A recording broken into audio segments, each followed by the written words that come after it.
know I haven't been here in a while, and I've been thinking a lot about what I would like to say to you guys. I know it's weird. There's an open door behind me, but that's because I have a puppy. And so I kind of need to keep one ear on the door while I do this.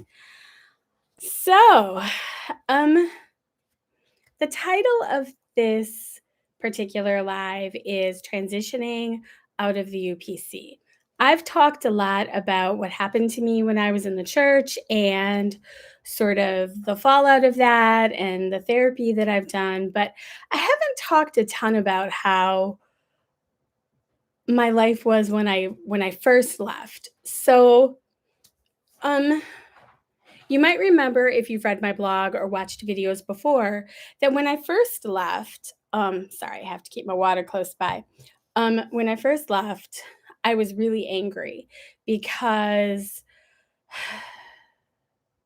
I felt like although I was trying to get help for like how am I going to get to this Christian school, like it's moved and I don't have transportation and none of the adults in my life would really help me, but then they were going to condemn me if I didn't go to school there, and so I was in kind of a predicament. And it was because of that that I ended up getting really angry and just deciding, you know what, I'm done. I cannot mentally and emotionally handle this environment anymore. It's like so toxic for me. And so I decided that I was just not going to come back.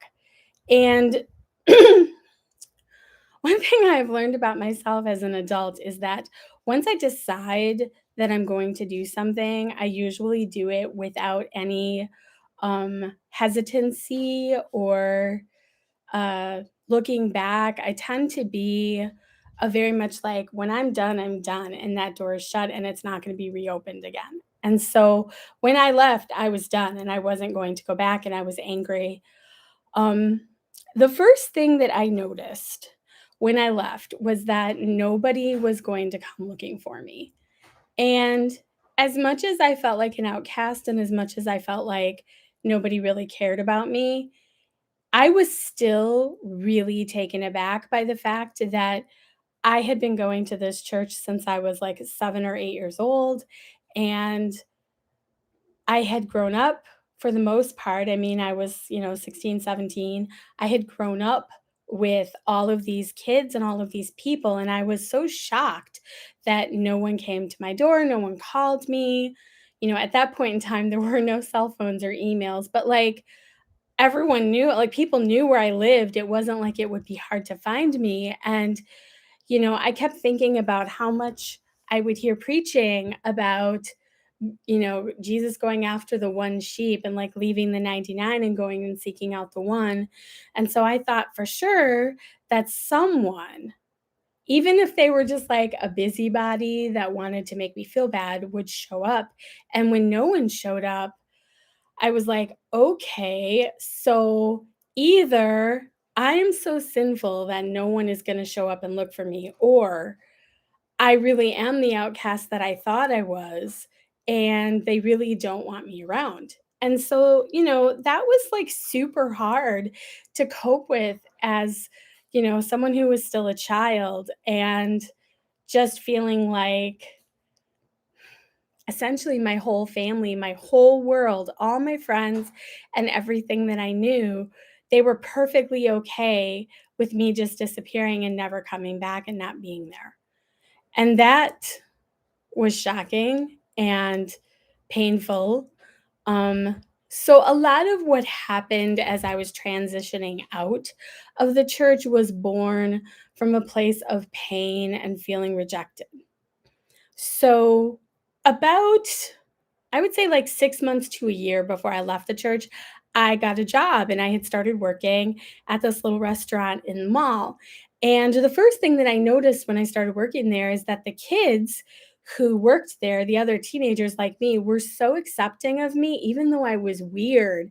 Like, I had this like weird stringy long hair that I never cut, and I always showed up to work in a skirt. And one of the reasons I took that job is that I could work in a skirt and I didn't wear makeup. And so even though I didn't look like them and I didn't know any of their cultural references and I was like a fish out of water, they were warm and they accepted me and they invited me to their parties and they invited me, out when they were going to just like go out and grab some pizza or whatever.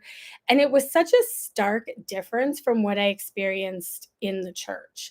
Like there was just this warmth and acceptance that I didn't even really know what to do with that. um, on the one hand, I was kind of afraid of them because I was like, oh no, like they might draw me into sin. But on the other hand, I was so starved for any kind of acceptance or love or appreciation. Because when I started working in the restaurant, I found out I was a really good waitress. I was competent. I was capable. People respected me. My bosses were, constantly like promoting me and giving me raises. And it was the first time in my life that anyone had been like, wow, you did a good job and you should be proud of the good job you did. In the past, in the church, if I did a good job, like as captain of the quiz team, or I got a trophy because I did really well academically, I was always being told, don't be proud, make sure you give the glory to God. You don't deserve any praise. This is all for the glory of God. And so here I was in this situation where people were saying, no, you did a good job and you should be proud of the good job that you did. So there it was very enticing and intoxicating to have that acceptance. I'm going to tell you, I'm probably going to be taking a lot of drinks because I am like full on in bad asthma and allergy season. And so I'm having a lot of like coughing and nasal stuff happening. Okay, so I started hanging out with these kids and they were very accepting and they just kind of pulled me in to their community. And over time, I wanted to be more like them. So the very first thing that I did is I went out and got my ears pierced. And it was like way more painful than I was anticipating, but I didn't feel the way that I thought I would feel. I didn't feel convicted. I didn't feel like I was a bad person when I got my ears pierced. Now, that being said, the next thing that I did is I got my hair cut. And that was a really traumatic experience for me. I cried. I thought that I had made a huge mistake. I thought that, God was going to strike me with a bolt of lightning and I was going to go to hell and there was just nothing to be done about it. Like I had ruined myself forever. And when I think about it now, it's like that, wow, isn't that outside the idea of grace? But I realized that I didn't really know anything about grace. I didn't really understand that if I cut my hair, I could just ask for forgiveness. Because for me, like everything was so high stakes all the time in my head. And I've had people from the UPC since I've come out publicly with my story say to me, well, that's not what we teach. That's not what we teach. Well, okay, you can say that, but I know a lot of people, including myself, who grew up in the church, and that is most definitely the message that we received. So whether you intended it or not, you didn't teach grace because we didn't get that. So like I thought I was going to die. And then I didn't. And over time what I felt, and I felt this actually as soon as I left, but it grew and grew and grew over time. What I felt was, wow, I can breathe. I can breathe. Like, even though I was still scared of the rapture and I was still scared of a lot of those things, in my day to day life, as I moved around the world, the pressure had been released. I was going to public school, so I was going to school with people who weren't being super judgmental of me all the time. Um, I'm not going to say that was easy. That was really hard. And that's like a discussion for another day, like that transition. But overall, I felt this huge sense of relief. And I discovered that there was a whole world of people out there that would love me and accept me and welcome me without making me feel like I was, the whore of Babylon or something like that, which is how I felt most of the time when I was in the church and especially when I was a teenager. And so there was this growing sense of freedom and release and rest. Um, I did, I did become as an older teenager, A, I did drink, B, I did become rather promiscuous, which probably has to do with the abuse that I suffered in the church. But in and amongst that, I found friendship and freedom and love. And I found out that the world wasn't quite as scary and dangerous as everyone told me that it was. You know, and I mean, sure, there's a lot of reasons to be scared of the world. There are a lot of crazy things happening right now in our world. And there's some real unhinged people out there. But, we're talking about like 1987, 1988. And I just, I found out that there's a whole world of people just living. They're just living their life. And they were willing to welcome me into their life, make me a part of their life. And a lot of that I found through work.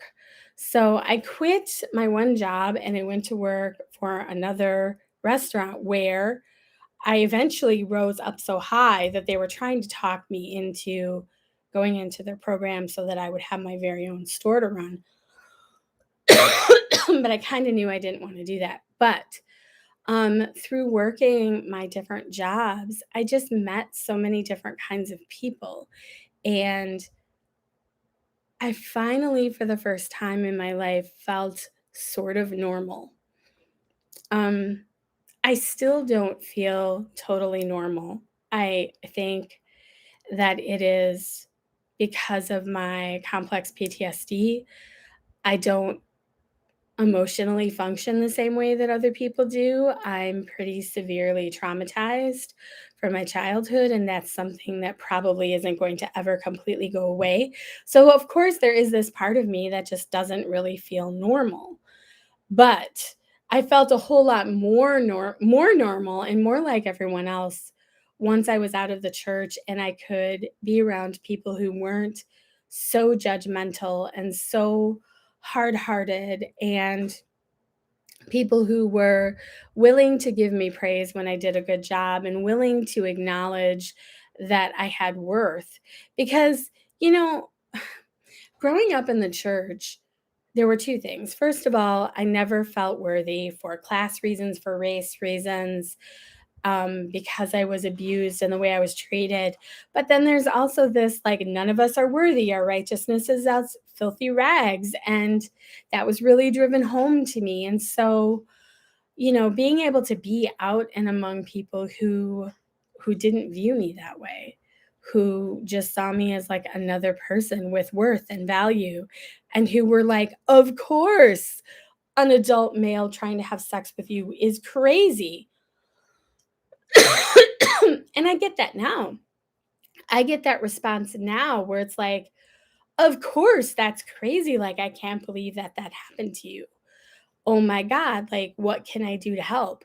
Whereas when I was a kid, it was kind of like, let's not look at that. Let's not talk about that.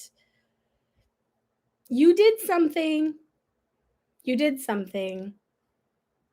And I'm not gonna, we're not gonna help you by any means. We're not going to counsel you or help you or support you in any way because we don't, first of all, don't want to admit that this even happened. Like, there's nothing to see here. But then at the same time, there's this undercurrent of we all know that it happened and we all know you had something to do with it. Like, you did something that made this happen. And so just being in a place where if I talked about my past, which I didn't do very often, I got some acceptance from people and acknowledgement of how wrong that situation was. So I found it really quick that the church that I grew up in and sort of the way that people treated me, people kind of thought it was crazy. They were like, "Oh my God, you were in a cult. That's terrible."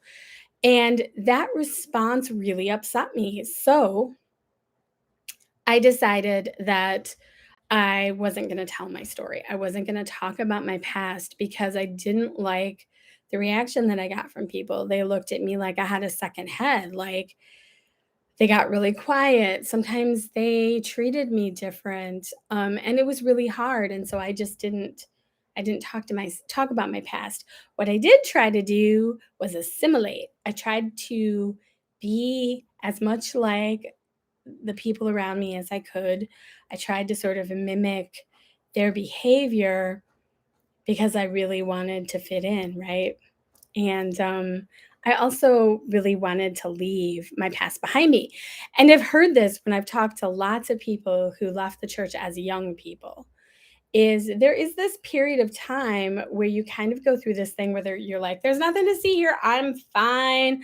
I've left the church and I'm fine and I'm going to be all right. That doesn't usually last. Usually, eventually, whatever trauma you suffered or whatever emotional problems you might have or bad memories you might have, as you get older, they do tend to bubble up to the surface and they get louder and harder to ignore. But when I was young, I was just like, I'm fine. I'm fine. You know, not long after this, my mother died. My stepdad committed suicide. Um, and I was raising my little brother. And during those years, so we're talking 1989, which was like a couple years after I left the church. During those years, all I could do was focus on survival. Losing my mother was so awful. It was really awful. I think, though, that one thing that it did do was it made it a little easier for me to live outside of the world of religiosity because my mother was still very much like the rapture is coming. Um, Even if she wasn't going to church, like she was very much still in that mindset. And after she was gone, there really wasn't anybody around. My extended family, who's very religious, were all down in Florida. I was here by myself. And I really had the freedom to kind of figure out like what did I think was wrong? What did I think was right? How did I want to live? What kind of person did I want to be? And let me tell you, that's not easy. And I think it trips up a lot of people as they're transitioning out of the UPC because when you're in a situation where you're told how to dress, don't wear makeup, don't wear jewelry, don't listen to this kind of music, don't watch television, don't go to movies, don't go to sporting events, like when almost every decision is made for you and everyone is so homogenous. When you step out of that, it can be really hard to know, like, well, what do I think is right? What do I think is wrong? How do I want to live my life? What kind of person do I want to be? What kind of person am I? Because I certainly went through that. I'm like, I think I'm a good person, but am I a good person? I'm not going to church. I'm not going to that church that I was taught was like the only church. And so, that was all really, really hard. Um, I found my way though.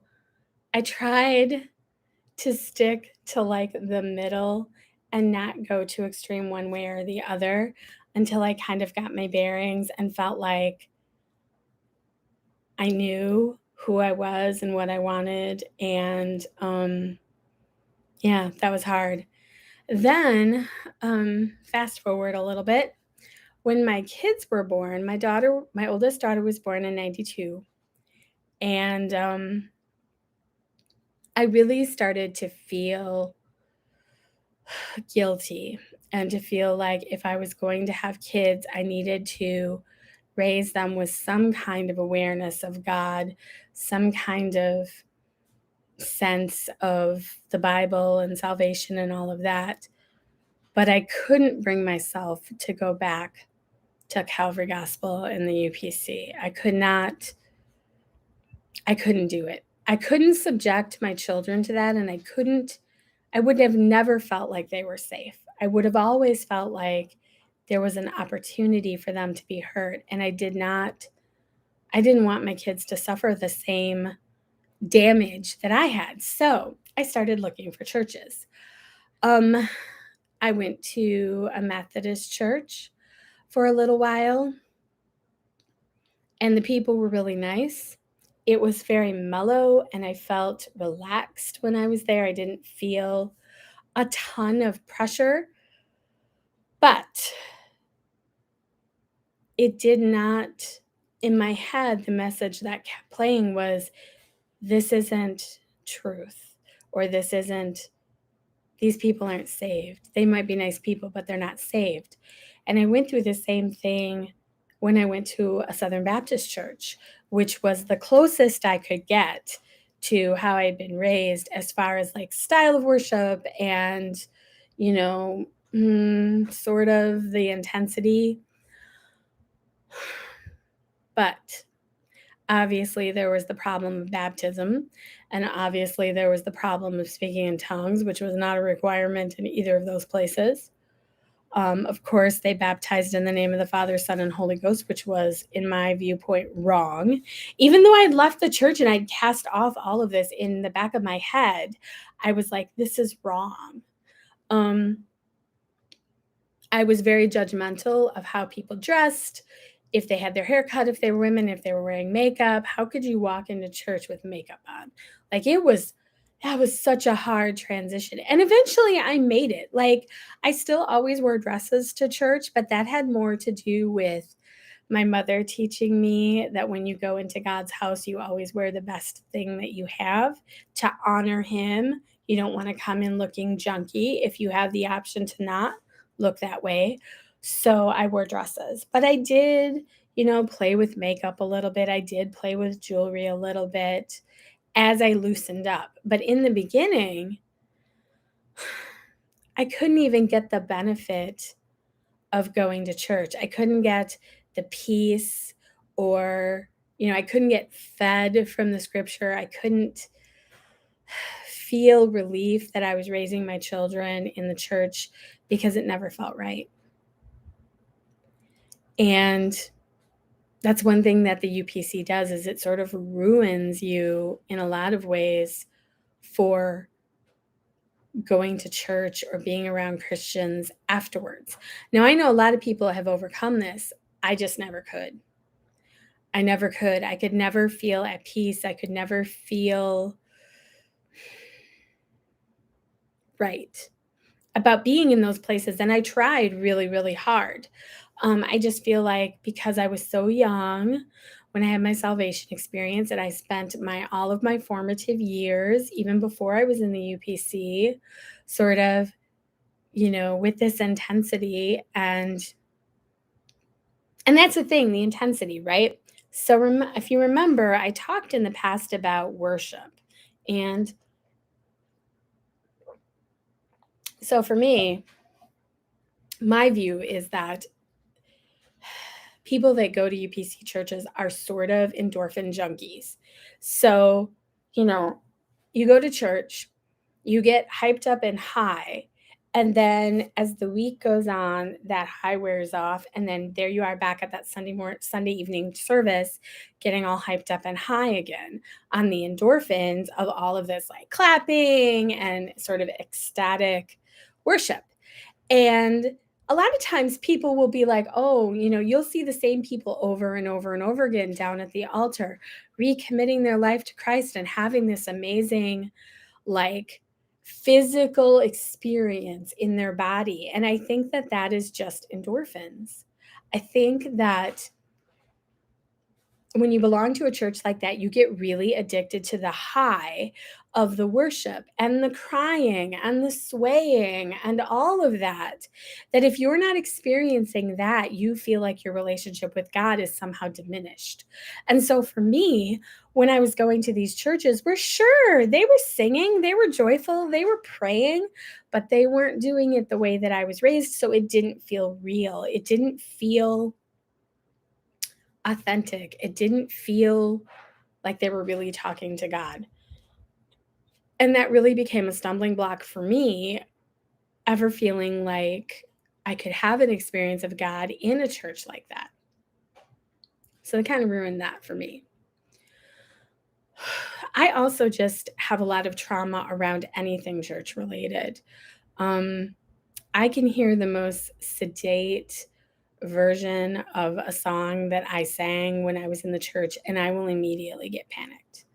If I go into Barnes and Noble on a Sunday and they're playing Christian music like they often are, I don't want to be in there.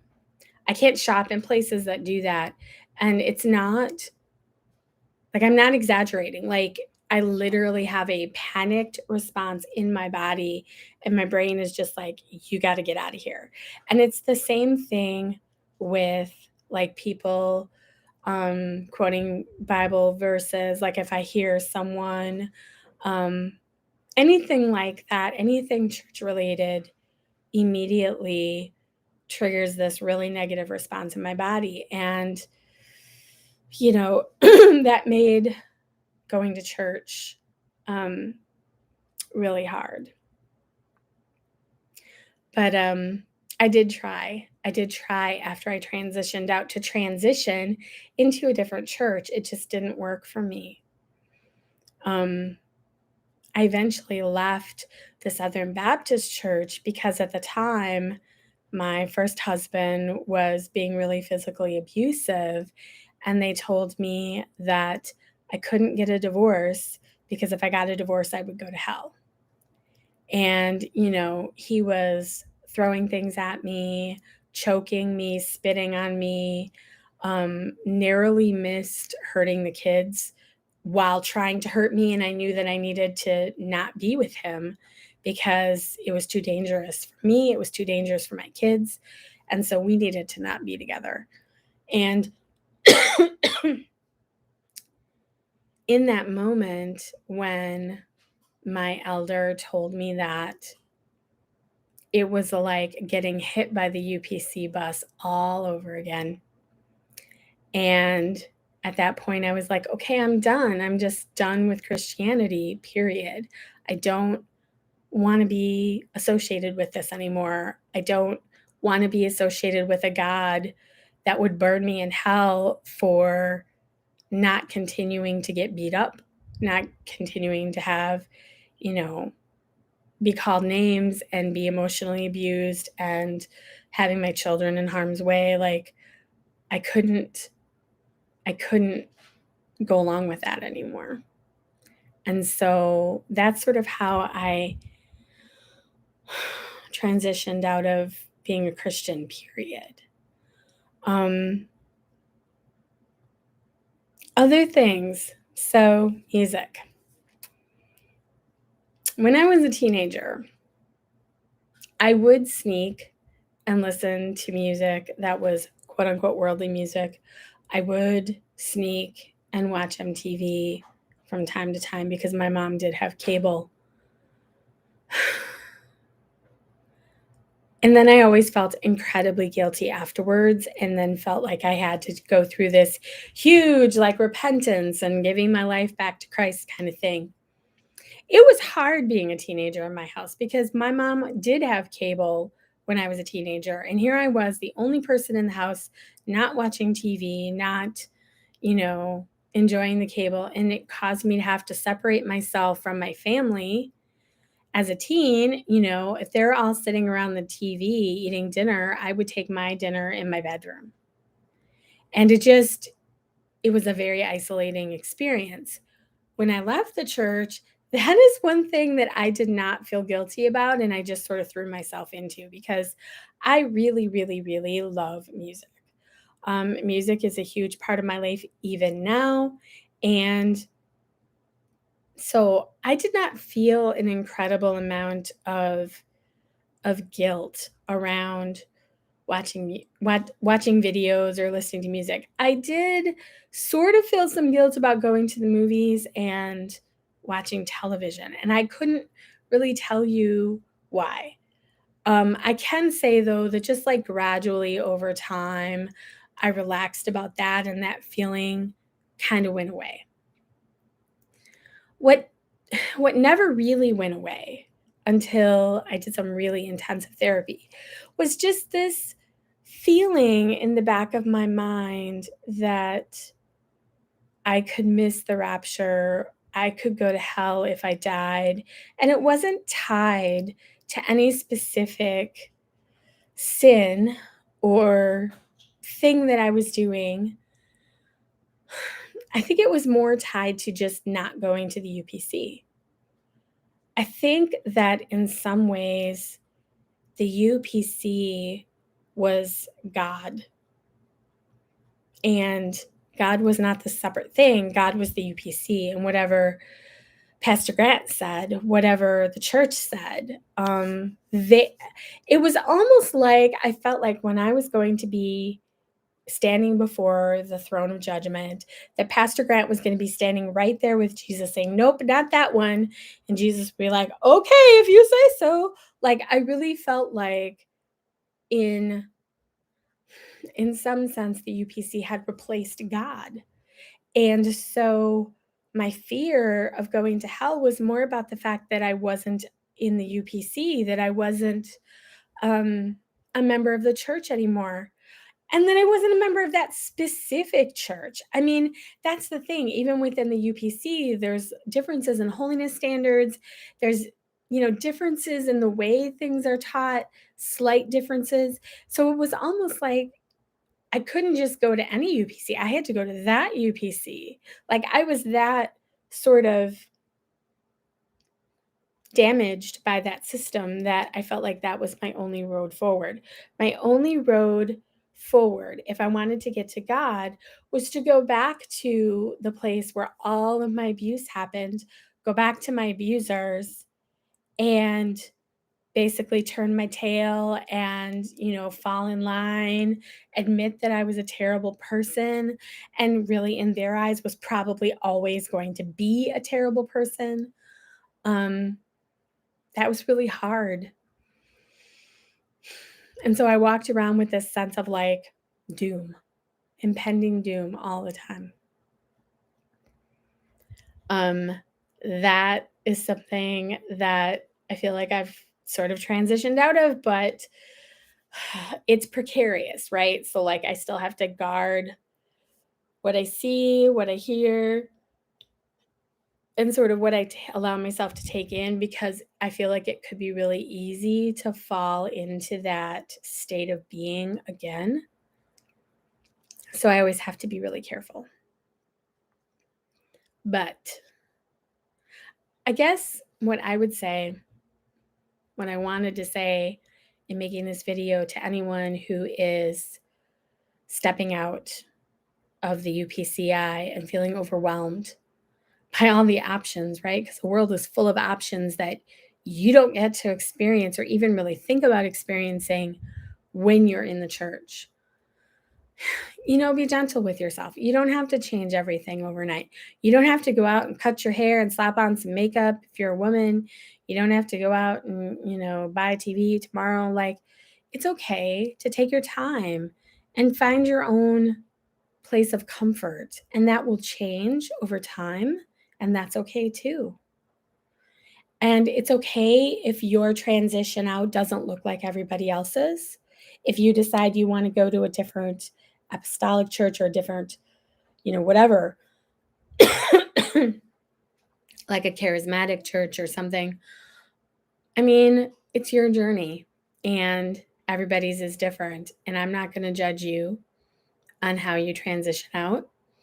And I'm going to ask you not to judge me on where I've landed.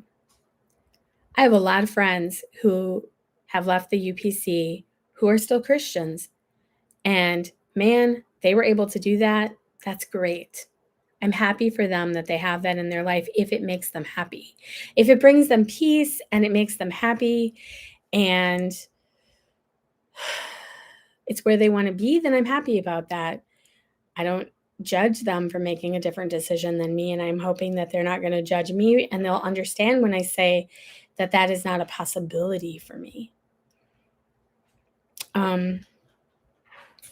Just give yourself time and, try as much as you can to find the joy and happiness of not having that judgmental weight on you. I'm not saying you have to run out and see some R-rated movie with like really salty language and like sex and nudity and all of that. But maybe take yourself to a Disney movie, go to a theater, buy some popcorn, have a soda. I promise you, you will not be struck by lightning if that happens. You know, if you're a woman, go out and buy yourself a pretty article of clothing that you maybe wouldn't have felt comfortable wearing when you were in the UPC. Enjoy the choices and try not to be overwhelmed by the choices. Understand that it's okay to take your time. It's okay to slowly step into the waters of being out of the UPCI. Now, to the other side of the coin, if you want to go hog wild and get your hair cut and get some earrings and go throw on a pair of shorts and whatever, hey, great, do that. Enjoy your freedom, and you know, don't feel guilty. It's okay. It's going to be okay. And you'll have stops and starts. I had periods of time where I was like, I'm going to throw these shorts on and I feel great and I feel liberated. And then something would happen and suddenly I'd feel really guilty and I'd feel really sinful and I'd feel like I needed to get rid of these things. And what I would always tell myself is just sit with this. Like, don't make any rash moves. Breathe. It'll probably pass. And it did.